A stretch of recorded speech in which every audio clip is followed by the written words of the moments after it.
नाज़रीन, आज हम प्राइम टीवी का प्रोग्राम आपकी आवाज़ यूरोप से स्विट्जरलैंड के शहर बेरन से नशर कर रहे हैं और मेरे मेहमान हैं सबसे पहले अब्दुल शफीक अलीम साहब, अस्सलाम वालेकुम, और मेरे दूसरे मेहमान हैं इजाज अहमद, अस्सलाम वालेकुम, और तीसरे और आखिरी मेहमान सज्जाद खान, अस्सलाम वालेकुम व रहमतुल्लाहि व बरकातहू। नाज़रीन, आज का मौजू है फोर्स मैरिजेस, जबरी शादियाँ। इसका जिक्र यूरोप के मुख्तलिफ ममालिक में बड़े जोर शोर से हो रहा है। बहुत सारे ममालिक ऐसे हैं कि जो इस टॉपिक को पार्लियामेंट तक ले आए हैं और उनका ये ख्याल है, खास तौर पे जो हम एथनिक ग्रुप हैं उनके बच्चे बच्चियां की जो हम शादियां जबरदस्ती करते हैं उसकी वजह जो है ये है कि ये शायद हमारे इस्लाम में है, जबकि आप भी जानते हैं और मैं भी बड़ी अच्छी तरह जानता हूं कि इस्लाम का इससे कोई तल्लुक वास्ता नहीं है। हाँ, हमारा कल्चर जरूर इन्वॉल्व है, हमारा नहीं, बहुत सारे और भी कौमों का, उनके भी कल्चर की इसमें इन्वॉल्वमेंट है, कोई शक नहीं। लेकिन अगर इसको इस्लाम का हिस्सा कहा जाए, नो, ये नहीं है।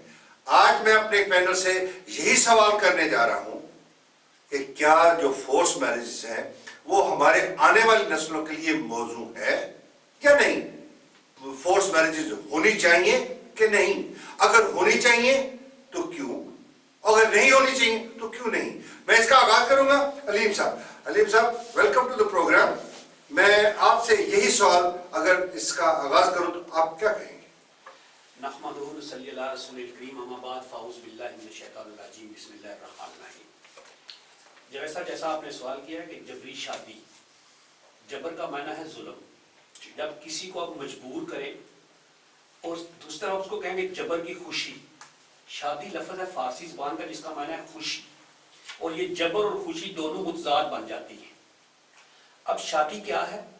शादी एक इंसान की 6 ज़रूरियात हैं। पहली है फितरी ज़रूरत, दूसरी है मुआशरती ज़रूरत, तीसरी है इखलाकी, फिर रूहानी, नफ्सियाती, और फिर आती है वो दीनी ज़रूरत। तो किसी भी अमल में अगर जबर का तरीका इस्तेमाल किया जाए तो फिर उस अमल का असल जो मजा है या उस अमल की जो खुशी है वो ही नहीं रहती, वो उसकी हकीकत से हट जाता है, बल्कि वो अमल एक तकलीफ बन जाता है। और इस्लाम किसी को भी तकलीफ देना गवारा नहीं करता, उसके हिस्से में नहीं है। और इस्लाम तो जबर से किसी को दीन कबूल करने का भी नहीं कहता। यानी आपकी जो बात उसको मैं ज्यादा एक्सप्लेन करने की कोशिश करूंगा कि अगर किसी को दीन जबरदस्ती फॉलो करने के लिए कहा जाए, यानी इस्लाम फॉलो करने के लिए, तो ये नाजायज है। इस्लाम ने मना किया है और इसके कुरान और अहदीस में सबूत भी। इजाज साहब, मैं अभी आपसे एक यही सवाल करने वाला हूं कि क्या इस्लाम में किसी को इस्लाम फॉलो करने के लिए जबरन मजबूर किया जा सकता है? बिस्मिल्लाहिर्रहमानिर्रहीम। सबसे पहले तो मैं प्राइम टीवी का और जनाब जावेद सना साहब आपका शुक्रिया अदा करता हूँ कि आप लोग यहाँ तशरीफ लाए और हमें ये इस खिदमत का मौका दिया। सबसे पहले देखें, जैसे अलीम भाई ने कहा कि शादी जो है और फिर जबर, ये दो चीज़ें बिल्कुल मुतज़ाद हैं, ये दोनों नहीं हो सकती, ठीक है। और हम अपने बच्चों का जो हम फैसला कर रहे हैं, ठीक है, अगर उनकी राय के बगैर हम कोई चीज़ उन पर इम्पोज करेंगे तो वो ना तो उनके लिए अच्छी होगी और ना ये शादी, मैं कहता हूँ, फ्यूचर में उनके लिए कोई। बजा फरमाया। मैं पहले इस पे आना चाह रहा था कि इस्लाम में क्या जबरन फॉलो कराया जा सकता है? बिल्कुल नहीं। जबर तो जो है इस्लाम ने जैसे कहा कि वो जबर से कोई अपने का कोई काम नहीं करा सकते, ठीक है, कुछ भी नहीं हो सकता, कुछ भी नहीं हो सकता। जी सजाद साहब, आप इस बारे में मुझे पहले बताएं, जबरन किसी को इस्लाम पे फॉलो कराया जा सकता है? बिस्मिल्लाहिर्रहमानिर्रहीम। सबसे पहले मैं शुक्रगुजार हूँ प्राइम टीवी का कि जो यहाँ तशरीफ लाए और हमें इस प्लेटफॉर्म पे बोलने का मौका दिया।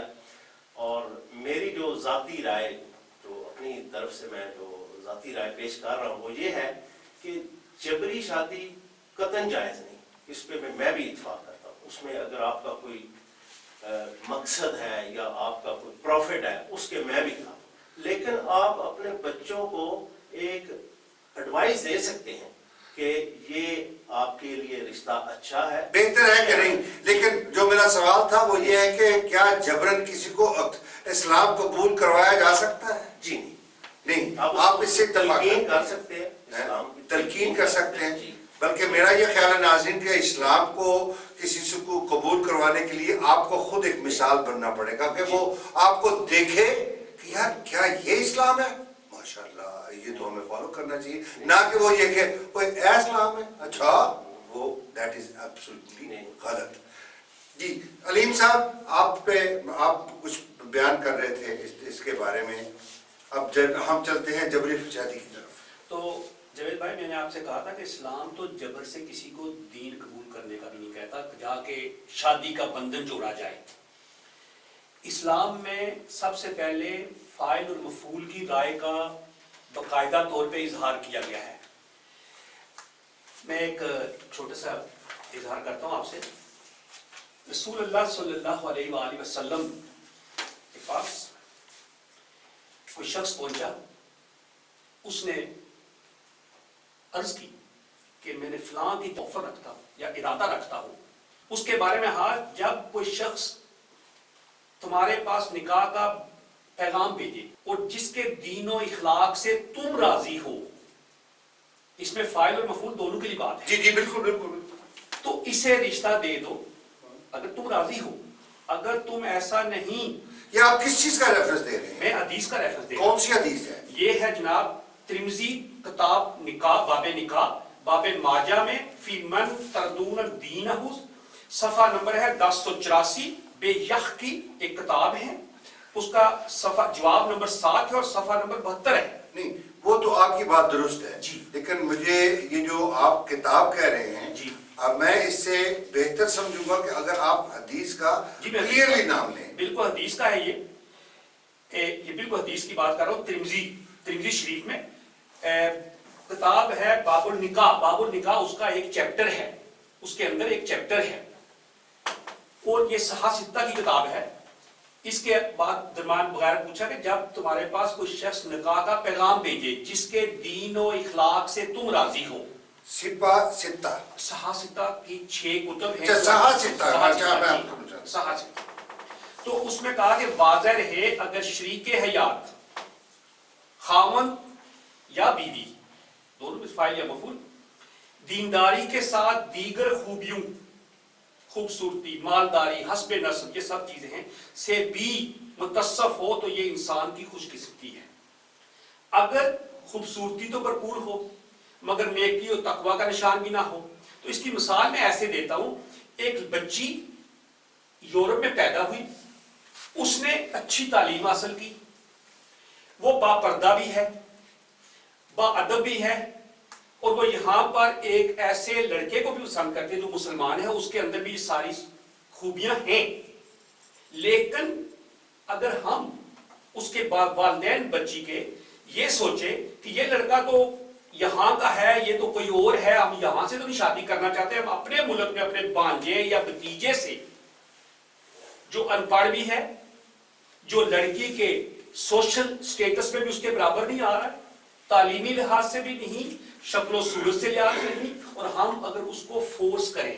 شفیق صاحب، میں آپ کا بہت مشکور ہوں کہ آپ نے شروع میں ہی اس کو بڑے اسلامی رنگ کے ساتھ اس کو رنگا ہے، لیکن میرا یہ خیال ہے ناظرین کہ یہ جو ہے، میں جیسے پہلے اپنے انٹرو میں بھی کہہ چکا ہوں کہ یہ مسئلہ اسلام کا نہیں ہے، یہ ہمارا ایک کلچر کا مسئلہ ہے، اور چونکہ ہمارے کلچر میں مختلف چیزیں جو ہیں وہ اڈاپٹ کی گئی ہیں، نہ صرف ہمارے اپنے کلچر سے، اس کو دوسرے کلچر سے بھی لیا گیا ہے، وہ ایک عادتاً سمجھ لے یا ایک رسم و رواج کی سمجھ لے، یا جو ہماری جو مختلف